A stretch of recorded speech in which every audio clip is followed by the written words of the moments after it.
One nation one election का प्रस्ताव cabinet के द्वारा पास कर दिया गया। इसी के साथ प्रधानमंत्री नरेंद्र मोदी ये कहते हुए नजर आए कि हर नौजवान को नौकरी दिलाना उनकी जिम्मेदारी। लेकिन ये सारी चीजें धरातल पर आ भी पाएंगी या नहीं, ये सबसे बड़ा सवाल खड़ा होता है। क्योंकि इसके पहले प्रधानमंत्री नरेंद्र मोदी ने शिक्षा मित्रों से एक वादा किया था। उन्होंने मंच पे साफ तौर पर यह बात कही थी कि शिक्षा मित्र परिवार उनका परिवार है। लेकिन अब उनका परिवार अधर में न जाने कब से लटका हुआ है और उनकी तरफ वो देख तक नहीं रहे। सभी शिक्षा मित्रों का जीवन अंधकार में बीत रहा है। आए दिन तरह तरह की घटनाएं हो रही, लेकिन शिक्षा मित्रों की समस्याएं नहीं हल हो पा रही। प्रधानमंत्री नरेंद्र मोदी के साथ साथ मुख्यमंत्री योगी आदित्यनाथ ने भी ये बात कही थी कि शिक्षा मित्रों की समस्याओं का जल्द से जल्द निवारण किया जाएगा और उनके बीच में खुशखबरी दी जाएगी। लेकिन कुछ नहीं हुआ। शिक्षा मित्रों ने धरना प्रदर्शन किया और अभी तक उनके हाथ में कुछ नहीं लगा है। और जिसके बाद संगठन तो लगातार प्रयास कर ही रहा है समस्याओं के हल के लिए, लेकिन अब जो आम शिक्षा मित्र हैं वो ये कहने लगे हैं कि हमें अपनी रणनीतियों की समीक्षा करने की जरूरत है। एक बार देखने की जरूरत है कि आखिर कमियां कहां पे आ रही हैं। इस विषय पर अटल टीवी की टीम ने बातचीत की प्रदेश अध्यक्ष शिव कुमार शुक्ला से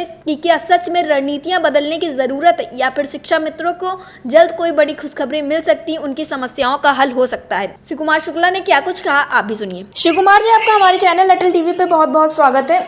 चलिए, बहुत बहुत धन्यवाद। जैसा कि शिक्षा मित्रों की समस्याएं अभी बनी हुई है, वैसे तो संगठन पूरा प्रयास कर रहा है, लेकिन अब आम शिक्षा मित्रों से बातचीत करने पे ये बात पता चली कि उनका कहना है कि हमें रणनीति में समीक्षा करनी चाहिए और कोई दूसरा हल निकालना चाहिए और ये जानने की कोशिश करना चाहिए कि अभी आखिर गलती कहाँ पे हो रही है। तो इस पर आपका क्या कहना है, क्या समीक्षा करने की जरूरत है अभी या रणनीति बदलने की? बिल्कुल समीक्षा हो रही है और लगातार समीक्षा हमारे साथी कर रहे हैं, लेकिन समीक्षा से ज्यादा जरूरी है कि हम लोग काम करें और उस काम में निरंतरता बनी हुई है जी।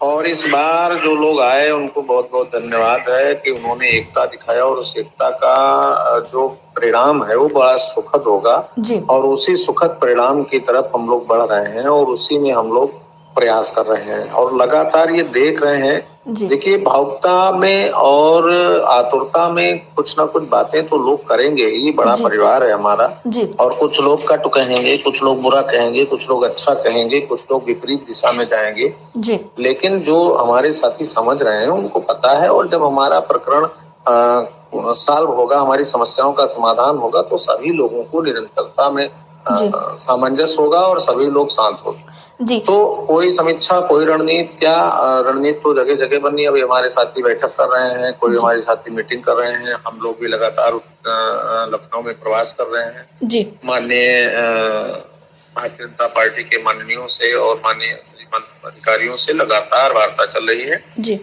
और कुछ समस्याएं हैं जी। वो समस्याएं जैसे माननीय मुख्यमंत्री जी उपचुनाव की तरफ ज्यादा ध्यान आकर्षित कर दिए। अभी अयोध्या थे, गोरखपुर गए थे, वहाँ हरियाणा जा रहे हैं जी। तो उधर चुनाव भी हो रहा है और इधर अधिकारियों में आदरणीय प्रमुख सचिव साहब के पिताजी को हार्ट अटैक हो गया था, उधर माननीय डीजी महोदय को डेंगू संभवतः हो गया है जी। तो जो ये गैप चल रहा है, कुछ मान लीजिए कि समस्याएं हैं और उन तमाम समस्याओं के बाद ही हमारा जो प्रकरण है, अब जैसे आज एक बेसिक माध्यमिक और उच्च शिक्षा के संबंध में एक बैठक, बड़ी बैठक होने जा रही है जिसमें सभी विधान परिषद सदस्यों को, उनकी कमेटी मेंबरों को बुलाया गया है। आदरणीय श्री चंद्र शर्मा जी, बाबूलाल तिवारी जी हैं और हमारे अवनीश चतुर्वेदी जी हैं, माननीय गुरु जी हैं, माननीय ढिल्लो साहब हैं। तो ये लोग सब जा करके शिक्षा मित्रों पर, पदार्थ पर और विषय विशेषज्ञों पर अपनी बात रखने का प्रयास काम करेंगे। माननीय उप मुख्यमंत्री श्री केशव प्रसाद मौर्य जी की अध्यक्षता में बैठक होगी। वहाँ प्रमुख सचिव बेसिक शिक्षा, प्रमुख सचिव उच्च शिक्षा, प्रमुख सचिव माध्यमिक शिक्षा सहित तमाम अधिकारी, डायरेक्टर और निदेशक सब लोग उपस्थित होंगे।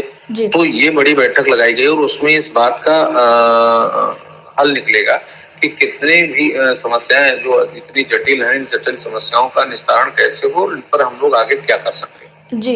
शिव कुमार जी, अभी हाल ही में देखा गया है कि मुख्यमंत्री योगी आदित्यनाथ भी काफी ज्यादा एक्टिव हुए हैं। उन्होंने भारतीय मजदूर संघ के पदाधिकारियों से मुलाकात की, इसी तरह माध्यमिक के शिक्षा से भी मुलाकात की और उनका साफ तौर पे ये कहना था कि संविदा कर्मचारी हैं या शिक्षक है, इनकी समस्याओं का जल्द से जल्द निवारण किया जाएगा। तो ये दिशा निर्देश में हमारा भी प्रकरण लगा हुआ है और हमारे लिए भी काम हो रहा है और उसका परिणाम जब निकलेगा तभी ना लोगों को संतुष्टि होगी जी। और हम उस परिणाम को शीघ्र जो है शिक्षा मित्रों के बीच में जाए जी। शासनादेश के रूप में प्रणीत हो और उससे शिक्षा मित्रों में एक सुखद संदेश जाए। इसीलिए हम लोग लगातार काम कर रहे हैं और हमें उम्मीद है कि बहुत जल्दी हम लोगों को ये परिणाम मिलना प्रारंभ हो जाएगा। जी, शिव कुमार जी, आप अपने साथियों से क्या कहना चाहेंगे? मैं अपने साथियों से कहूंगा, आप धैर्य से रहिए। आपको मैंने इस वर्ष में 4 बार बुलाया लखनऊ, उसके लिए आप आए, इसके लिए आपको धन्यवाद। आप 4 बार आए हो, मैं लगातार 1.5 वर्ष से यही निश्चिंत आपके लिए ही काम कर रहा हूँ।